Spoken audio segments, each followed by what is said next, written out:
ప్రేక్షక మహాశయులందరికీ కూడా శ్రీ పరాభవనామ సంవత్సర శుభాకాంక్షలు. శుక్లాంబరధరం విష్ణుం శశివర్ణం చతుర్భుజం ప్రసన్నవదనం ధ్యాయే సర్వవిఘ్నోపశాంతయే. గురుబ్రహ్మ గురు విష్ణు గురుదేవో మహేశ్వర గురు సాక్షాత్ పరబ్రహ్మ తస్మై శ్రీ గురవే నమః. వాగర్ధావివ సంపృక్తో వాగర్ధ ప్రతిపత్తయే జగతః పితరో వందే పార్వతీ పరమేశ్వరో. ముందుగా మన జగత్తుకు తల్లిదండ్రులైనటువంటి శ్రీ పార్వతీ పరమేశ్వరులకి పాదాభివందనములు. తర్వాత మా గురువులైనటువంటి శ్రీ బిజుమళ్ళ బిందుమాధవ శర్మ గారికి, శ్రీ మార్తి శ్రీనివాస్ శర్మ గారికి పాదాభివందనములు తెలియజేసుకుంటూ శ్రీ పరాభవనామ సంవత్సర రాశి ఫలాలు ఇప్పుడు చెప్పడం జరుగుతున్నది. ముందుగా మేషరాశి. అశ్విని నక్షత్రం 4 పాదాలు, భరణి నక్షత్రం 4 పాదాలు, కృత్తికా నక్షత్రం 1వ పాదము మేషరాశిగా చెప్పడము జరుగుతున్నది. ఈ సంవత్సరము మేషరాశి వాళ్ళకి ఆదాయం 11, వ్యయం 5, రాజపూజ్యము 2, అవమానము 4. ఈ ఏడాది మేషరాశి వారికి అనుకూలమైనటువంటి కాలముగా మనము చెప్పవచ్చును. డిసెంబర్ ఆరంభం వరకు కూడా లాభస్థానంలో రాహు సంచారము కార్యసిద్ధిని ప్రసాదిస్తుంది. అన్ని వైపుల నుంచి డబ్బు ప్రవహిస్తుంది. వ్యయాలు నియంత్రణలో ఉంటాయి. రాజ్యపూజ్యము కంటే అవమానమే ఎక్కువగా కనిపిస్తోంది. కాబట్టి మాట విలువను కాపాడుకోవాలి. రాహు రాజ్యస్థానంలో ఉండడం వలన వృత్తి, ఉద్యోగ, వ్యాపారాల్లో వరుసగా విజయాలు సిద్ధిస్తాయి. గతంలోని ప్రయత్నాలు ఒక కొలిక్కి వస్తాయి. సమాజంలో కీర్తి పెరుగుతుంది. శనీశ్వరుడు వ్యయస్థానాన్ని ఆక్రమించడం వలన అనుకోని ఖర్చులు ఎక్కువగా ఎదురయ్యేటువంటి అవకాశము ఉంటుంది. సంవత్సర ప్రథమార్థంలో గురువు తృతీయంలో ఉండటం వలన తోబుట్టువులతో సఖ్యతగా ఉండేటువంటి అవకాశము ఎక్కువగా ఉండాలి. జూన్ 2 నుంచి గురువు ఉచ్చస్థితిలో అంటే 4వ రాశిలో కొలువుదీరుతాడు. కాబట్టి ఆ ప్రభావంతో గృహ సంబంధమైనటువంటి విషయాల్లో ఇబ్బందులు తలెత్తేటువంటి అవకాశము ఉంటుంది. ఈ సంవత్సరము అక్టోబర్ నుంచి విద్యార్థులకు, ఉద్యోగార్థులకు అత్యంత అనుకూలంగా ఉండే కాలముగా మనము చెప్పవచ్చు. దైవ బలము పెరుగుతుంది. పిల్లల విషయంలో శుభవార్తలు వింటారు. ప్రయాణాల్లో తగిన జాగ్రత్తలు తీసుకునేటువంటి అవకాశము ఎక్కువగా ఉండాలి. ఆధ్యాత్మిక చింతన ఎక్కువగా పెంచుకోవాలి. ఈ సంవత్సరము శ్రీ పరాభవనామ సంవత్సరంలో వీరు ఎక్కువగా సుబ్రహ్మణ్యేశ్వర స్వామిని, శ్రీ వెంకటేశ్వర స్వామిని ఎక్కువగా దర్శించుకుంటే చాలా మంచిదని చెప్పవచ్చును. తరువాత వృషభ రాశి. కృత్తికా నక్షత్రం 3 పాదాలు, రోహిణి నక్షత్రం 4 పాదాలు, మృగశిర నక్షత్రం 2 పాదాలు వృషభ రాశి కింద మనము చెప్పడం జరుగుతున్నది. ఈ సంవత్సరం వృషభ రాశికి ఆదాయం 5, వ్యయం 14, రాజపూజ్యం 5, అవమానము 4. ఈ రాశివారు ఈ ఏడాది వీరికి రాజయోగం లభిస్తుంది. సంవత్సరమంతా శని లాభస్థానంలో సంచరించడం వలన రాహు రాజ్యస్థానంలో ఉండడము కలిసొచ్చేటువంటి అంశాలు. డిసెంబర్ 7 నుంచి రాహు భాగ్యంలో కొలువు తీరడం వలన ఆధ్యాత్మిక యాత్రలు చేపడతారు. సంవత్సరం ఆరంభంలో గురువు ధనస్థానంలో ఉండడంతో ఆర్థిక స్థితి అత్యుత్తమంగా ఉంటుంది. జూన్ నుంచి గురువు 3వ ఇంటికి మారతాడు. ఆ ప్రభావంతో ప్రయాణాలు ఎక్కువగా చేసేటువంటి అవకాశము. అక్టోబర్ తర్వాత గురువు 4వ ఇంటికి చేరతాడు. దీంతో కుటుంబ బాధ్యతలు ఎక్కువ అవుతాయి. డిసెంబర్ 7 నుంచి కేతువు తృతీయంలో ఉండడంతో సాహసోపేతమైనటువంటి నిర్ణయాలు తీసుకుంటారు. శక్తి కొద్దీ అన్నదానం చేయడము, దుర్గాదేవి యొక్క స్తోత్రాన్ని పఠించడము, శివుణ్ణి పూజించడము ఈ రాశివారు చాలా ముఖ్యంగా చేయవలసినటువంటి అంశాలు. తదుపరి మిథున రాశి. మృగశిర నక్షత్రం 3, 4 పాదాలు, ఆరుద్ర నక్షత్రం 4 పాదాలు, పునర్వసు 1, 2, 3 పాదాలు మిథున రాశిగా చెప్పడం జరుగుతున్నది. ఈ మిథున రాశి వారికి ఈ సంవత్సరము ఆదాయం 8, వ్యయం 11, రాజపూజ్యం 1, అవమానము 7. ఈ రాశి వారికి ఆరంభం సాధారణంగానే ఉన్న జూన్ నుంచి అద్భుతమైనటువంటి ఫలితాలు సాధిస్తారు. జూన్ 2 వరకు గురువు జన్మరాశిలో ఉండడం వలన మానసికమైనటువంటి ఆందోళనలు తలెత్తేటువంటి అవకాశం ఎక్కువగా ఉంటుంది. ఆ తర్వాత గురువు ధనస్థానానికి మారడం చేత ఆర్థిక ఇబ్బందులన్నీ కూడా తొలగిపోతాయి. శని సంచారం కారణంగా వృత్తి, ఉద్యోగ బాధ్యతలు పెరుగుతాయి. రాహువు భాగ్యంలో కొలువు తీరడంతో ఆధ్యాత్మిక యాత్రలు చేస్తారు. అదే రాహు అష్టమ స్థానంలో కొన్ని ఇబ్బందులు కలిగించేటువంటి ఆస్కారం కూడా ఉన్నది. డిసెంబర్ 7 నుంచి కేతువు ద్వితీయ స్థానంలో ఉంటాడు. ఆ సమయంలో మితభాషణం చాలా మంచిది. అక్టోబర్ తర్వాత గురువు 3వ ఇంటికి వెళ్ళిన శని అనుకూలత కాపాడుతుంది. జూన్, అక్టోబర్లో శుభాలు జరుగుతాయి. ఈ రాశివారు విష్ణువు, గణపతి యొక్క ఆరాధన చేస్తే చాలా మంచిది. తదుపరి కర్కాటక రాశి. పునర్వసు 4వ పాదము, పుష్యమి 4 పాదాలు, ఆశ్లేష 4 పాదాలు కర్కాటక రాశిగా మనము చెప్పడం జరుగుతున్నది. ఆదాయము 2, వ్యయము 11, రాజపూజ్యము 4, అవమానము 7. ఈ రాశి వారికి ఈ ఏడాది మిశ్రమ ఫలితాలుగా మనము చెప్పవచ్చును. భాగ్యంలో శని సంచరించడం వలన పూర్తిగా అదృష్టము మీద ఆధారపడకపోవడం చాలా మంచిది. కష్టాన్ని నమ్ముకుంటేనే నిరాశ ఉండదు. రాహు అష్టమంలో ఉండడం వల్ల ఆరోగ్యాన్ని జాగ్రత్తగా చూసుకోవాలి. రాహు సప్తమ సంచారం ప్రభావంతో భాగస్వామ్య వ్యాపారంలో చిన్నపాటి సమస్యలు ఎదురయ్యేటువంటి అవకాశము ఉంటుంది. జూన్ 2 నుంచి గురువు మీ జన్మరాశిలో ఉచ్చస్థితిలో ఉంటాడు. ఈ సమయంలో ఆచితూచి అడుగు వేయడం చాలా మంచిది. గురు అనుగ్రహం వలన ఆలోచనలో పరిణితి వస్తుంది. అక్టోబర్ 31 తర్వాత గురువు ధనస్థానానికి మారడంతో సంవత్సరంలో ఆర్థిక పరిస్థితి మెరుగుపడుతుంది. ఈ రాశివారు గురుశ్లోక పఠనము, దత్తాత్రేయ దర్శనం చేస్తే చాలా మేలు జరుగుతుంది. తదుపరి సింహరాశి. మఖా నక్షత్రము 4 పాదాలు, ఉబ్బా నక్షత్రం 4 పాదాలు, ఉత్తరా నక్షత్రం 1వ పాదము సింహరాశిగా మనము చెప్పడం జరుగుతున్నది. ఈ రాశి వారికి ఈ సంవత్సరము ఆదాయము 5, వ్యయము 5, రాజపూజ్యము 7, అవమానము 7. ఈ రాశి వారికి ఈ సంవత్సరము ప్రయత్నాన్ని బట్టి ఫలితాలు ఉంటాయి.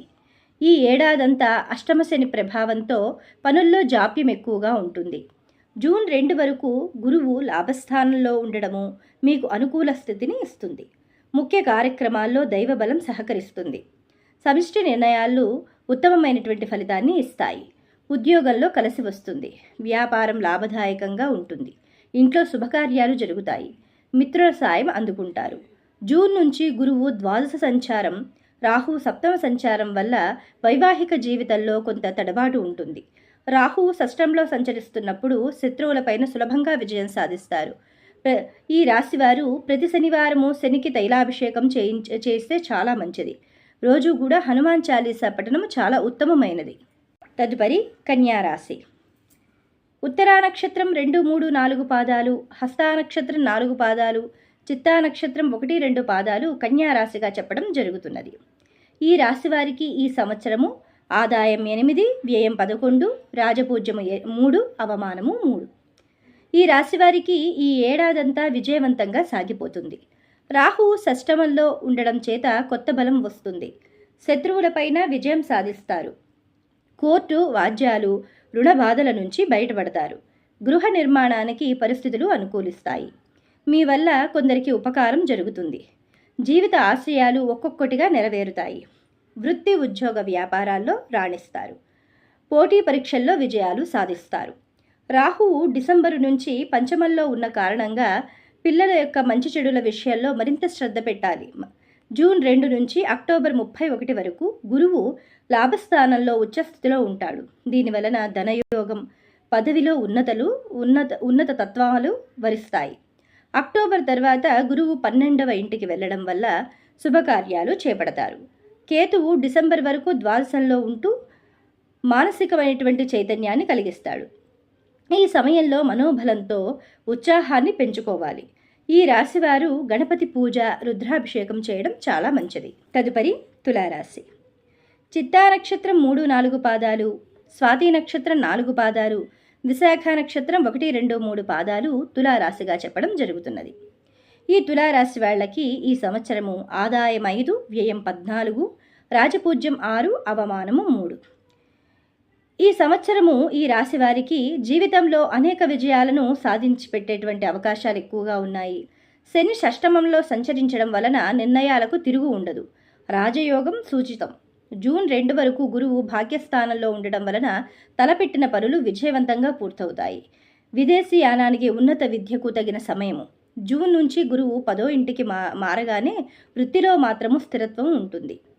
ఈ దశలో ఏకాగ్రత చాలా అవసరం. కేతువు లాభస్థానంలో ఉండడంతో ఆధ్యాత్మిక ప్రయోజనాలను పొందుతారు.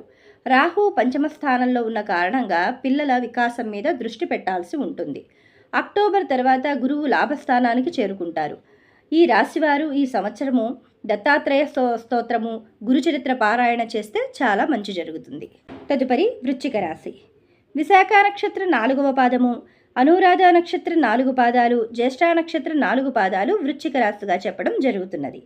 ఈ రాశి వారికి ఈ సంవత్సరం ఆదాయం 11, వ్యయం 5, రాజపూజ్యం 2, అవమానము 6. ఈ సంవత్సరం ఈ వృశ్చిక రాశి వారికి మిశ్రమ ఫలితాలుగా మనము చెప్పవచ్చును. మిశ్రమ ఫలితాలుగా ఉన్న దైవబలం మిమ్మల్ని సదా కాపాడుతూనే ఉంటుంది. జూన్ 2 వరకు గురువు అష్టమంలో ఉండడం వలన ఆర్థిక ఇబ్బందులు, ఆరోగ్య సమస్యలు, ఒత్తిడికి గురి చేస్తాయి. కానీ జూన్ 2 నుంచి భాగ్యస్థానానికి రావడంతో ఉచ్చస్థితి మొదలవుతుంది. శని పంచమంలో, రాహు చతుర్థంలో ఉండడం వలన గృహ వాతావరణంలో ప్రశాంతతను లోపించేటువంటి ప్రమాదం ఉన్నది. పిల్లల చదువులపైన దృష్టి పెట్టాలి. రాహు తృతీయ స్థానంలో ఉండడము కలిసొచ్చేటువంటి విషయము. కేతువు రాజ్యంలో ఉండడం వల్ల వృత్తి ఉద్యోగాల్లో నిబద్ధత పెరుగుతుంది. కానీ గుర్తింపులో ఆలస్యం కావచ్చు. భాగ్య బృహస్పతి యోగము ఉత్తరార్ధంలో విద్యాపరమైన ఉన్నతిని ప్రసాదిస్తుంది. ఈ రాశివారు శివపూజ, రాహుధ్యానము వీరికి శుభకరము. తదుపరి ధనస్సు రాశి. మూలా నక్షత్రం 4 పాదాలు, పూర్వాషాఢ నక్షత్రం 4 పాదాలు, ఉత్తరాషాఢ నక్షత్రం 1వ పాదము ధనస్సు రాశిగా చెప్పడం జరుగుతున్నది. ఈ రాశి వారికి ఈ సంవత్సరము ఆదాయం 14, వ్యయం 11, రాజపూజ్యం 5, అవమానము 6. ఈ రాశి వారికి అన్ని విధాల అనుకూలమైనటువంటి సంవత్సరంగా మనం చెప్పడం జరుగుతున్నది. గురుబలం వల్ల ఈ ఏడాది ప్రారంభం చివరి భాగాల్లో మరింత మేలు చేస్తుంది. శని చతుర్థ స్థానంలో ఉండడము కొంతమేరకు ప్రతికూల ఫలితాల కారణం అవుతాయి. పని ఒత్తిడి కారణంగా మానసిక ప్రశాంతత లోపించే ప్రమాదం ఉంది. ఎట్టి పరిస్థితిలోనూ సహనాన్ని విడిచిపెట్టకూడదు. వాహన వేగాన్ని నియంత్రించుకోవాలి. అయితే రాహు తృతీయంలో ఉండడము కలిసొచ్చేటువంటి విషయము. అదే రాహు వాక్స్థానంలో ఉన్నాడు కాబట్టి ప్రశాంతంగా సంభాషించాలి. శక్తికి మించిన వాగ్దానాలు చేయకండి. జూన్ 2 వరకు గురువు సప్తమంలో ఉండడం వలన శుభ ఫలితాలు ఉంటాయి. వివాహ ప్రయత్నాలు ఫలిస్తాయి. భాగస్వామ్య వ్యాపారాలు లాభిస్తాయి. విద్యార్థులు పురోగతిని సాధిస్తారు. గురుబలం అదృష్టాన్ని ప్రసాదిస్తుంది. జూన్ నుంచి గురువు 8వ ఇంటికి మారడం వలన ఆర్థిక వ్యవహారాల్లో జాగ్రత్తగా ఉండాలి. స్వబుద్ధితో నిర్ణయాలు తీసుకోవాలి. అక్టోబర్ 31 తర్వాత గురువు 9వ ఇంటికి మారడంతో పరిస్థితులు మెరుగుపడతాయి. వృత్తి ఉద్యోగ వ్యాపారాలన్నీ కూడా కలిసొస్తాయి. ఈ రాశివారు ఈ సంవత్సరము ఆధ్యాత్మిక బలం పెంచుకోవడానికి దక్షిణామూర్తి స్తోత్రము, శని స్తోత్రము పఠించాలి. తదుపరి మకర రాశి. ఉత్తరాషాఢ నక్షత్రం 2, 3, 4 పాదాలు, శ్రవణ నక్షత్రం 4 పాదాలు, ధనిష్ఠ నక్షత్రం 1, 2 పాదాలు మకర రాశిగా చెప్పడం జరుగుతున్నది. ఈ రాశి వారికి ఈ సంవత్సరము ఆదాయం 2, వ్యయం 8, రాజపూజ్యం 1, అవమానము 2. ఈ రాశివారు ఈ ఏడాది శని తృతీయంలో సంచరించడం వలన జీవితంలో మేలైనటువంటి పనులు ఉంటాయి. గతంలోని కష్టాలన్నిటికీ కూడా ముగింపు దొరుకుతుంది. ఇతరుల సహాయ సహకారాలు లాభిస్తాయి. జూన్ 2 నుంచి అక్టోబర్ 31 వరకు గురువు సప్తమంలో ఉచ్చస్థితిలో ఉండడం వలన వివాహానికి, దాంపత్య బంధానికి అత్యంత అనుకూలమైనటువంటి సమయంగా చెప్పవచ్చును. వ్యాపారులకు లాభదాయకమైన సంవత్సరంగా చెప్పవచ్చును. గురుబలం విద్యార్థులకు మేలు చేస్తుంది. ఆదాయ వనరులు పెరుగుతాయి. ఆస్తిపాస్తులు వృద్ధి చెందుతాయి. రాహు వాక్స్థానంలో ఉండడం వలన ఆచితూచి మాట్లాడడం మంచిది. ఒత్తిడికి దూరంగా ఉండండి. శారీరక మానసిక ఆరోగ్యత చాలా జాగ్రత్త అవసరం.